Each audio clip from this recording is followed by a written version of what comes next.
লম্বি কাটবো নাকি ইয়া করে কাটবো? এইভাবে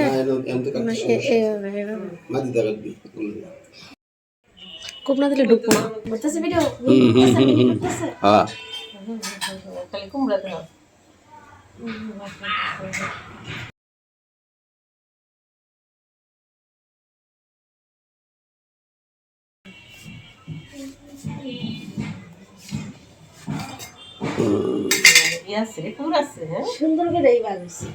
পুরা না পুরা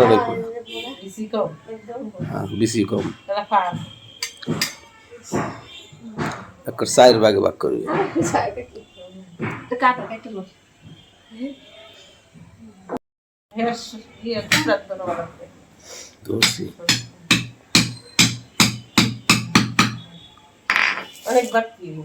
হয়েছে না তো অনেক শক্ত।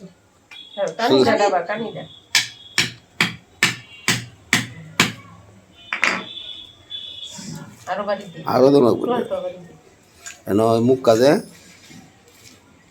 বুড়া এলো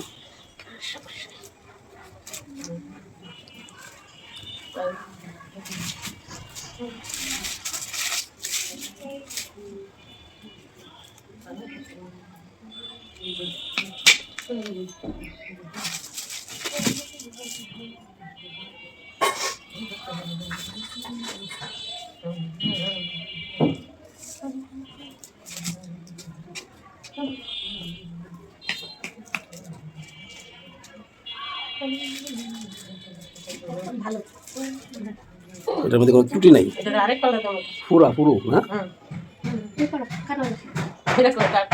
কাট কাটতে শুরু করে না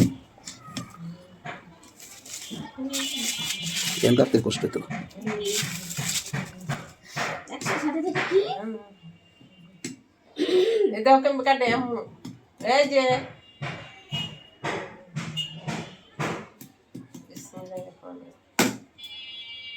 চাল কুমড়া দিয়ে ভিজানো মোরব্বা খাওয়ার জন্য আমার আব্বা গ্রাম থেকে অনেক বড় একটা চাল কুমড়া কিনে নিয়ে আসছে। তো সেটা নিয়ে আসার পরে এখন আমাকে বলতেছে, মানে আমি কখনো আগে কাটি টাটি নাই আর কি, এমনিতে কেচে টেচে দিছি কিন্তু কাটি নাই কখনো। তো বলতেছে আজকে আমাকে চাল কুমড়া কাটা শেখাবে। তো সেটা শেখানোর জন্য আমাকে বলছে কাটার জন্য, কিন্তু আমি একটু ইতস্তত করতেছিলাম। তখন আবার বলতেছে তুমি তো ভিডিও করো, আজ আমি তুমি ভিডিও করে দিচ্ছি। তো কি করলাম, আমার আব্বা পুরাটা ভিডিও করে দিছে, মানে কাটার যে অংশটুকু ওই পুরাটা ভিডিও আমার আব্বা করছে।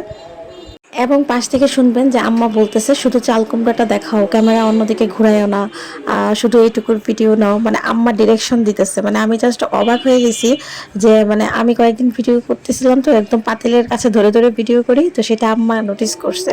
তো উনি হচ্ছে সামহাও নোটিস করে এখন সেটা মনে রাখছে এবং আব্বাকে আজকে বলতেছে যে শুধু এইখানে ক্যামেরা ধরো ওইখানে। বাট নিজে কিন্তু কখনোই করে নাই, বা উনি ভিডিও ছবি এগুলো কখনোই তুলতে পারে না, অ্যান্ড্রয়েড ফোনও ভালো করে চালাতে পারে না, বাট উনি ডিরেকশন দিতেছিল আজকে। তো এই জিনিসটা আমার খুব ভালো লাগলো, এই জন্য আমি বয়স সহ রাখলাম আমার মেমোরি হিসেবে। নর্মালি আমি এরকম করে ভিডিও আপলোড দিই না, বাট আমার মনে হলো আজকে সেটা দেই, একটা মেমোরি থাকলো। তো এদিকে হচ্ছে চাল কুমড়াগুলো সুন্দর করে কেটে নেওয়া হয়েছে, তারপর ছিলে নেওয়া হয়েছে, তারপর এটাকে কেচে নিয়ে পানিটা ফেলে দেওয়া হয়েছে চিপড়ে, আর তারপর চিপড়ে পানি ফেলে ওটাকে একটু ঘি দিয়ে ফ্রাইং প্যানে একটু হালকা করে ভেজে নেওয়া হইতেছে। আর চিপড়ে পানি ফেলার পরেও পানি থাকে, সেই পানিটা ফেলানোর জন্য এরকম আম্মা সাদা কাপড় দিয়ে বেঁধে নিছে ভালো করে টাইট করে। দেন হচ্ছে একটা প্লেটের উল্টা পাশে রেখে উপরে হচ্ছে পাটা দিয়ে রাখছে। তো পাটা দিয়ে রাখাতে চাপ খেয়ে যত এক্সট্রা পানি ছিল সব বের হয়ে আলাদা একটা পাত্রে জমা হচ্ছিল। তো এটাই হচ্ছে প্রসেস। তো তারপর হচ্ছে দুধ জাল করছে, আর এখানে হচ্ছে কুরানো নারিকেল দিতে হয়, বাট কুরানো নারিকেল ছিল না বাসায়, সেই জন্য আম্মা কি করছে নারিকেল ব্ল্যান্ড করে দিয়ে দিছে, সাথে বাদামও দিছিল, দিয়ে ব্ল্যান্ড করে সব দিয়ে দিছে, আর হচ্ছে এলাচ দিছিল, তেজপাতা দিছিল।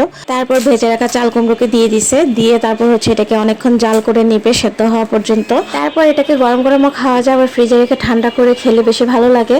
আর এটা 3 থেকে 4 দিন খুব ভালো থাকে, বা 5 দিনও থাকতে পারে। তো এই আর কি। ভিডিওগুলো ভালো লাগলে অবশ্যই লাইক কমেন্ট শেয়ার এবং সাবস্ক্রাইব করবেন আমার ইউটিউব চ্যানেলটাকে। আর যারা পেজ থেকে দেখছেন পেজটাকে লাইক এন্ড ফলো করে দিবেন। আসসালামু আলাইকুম।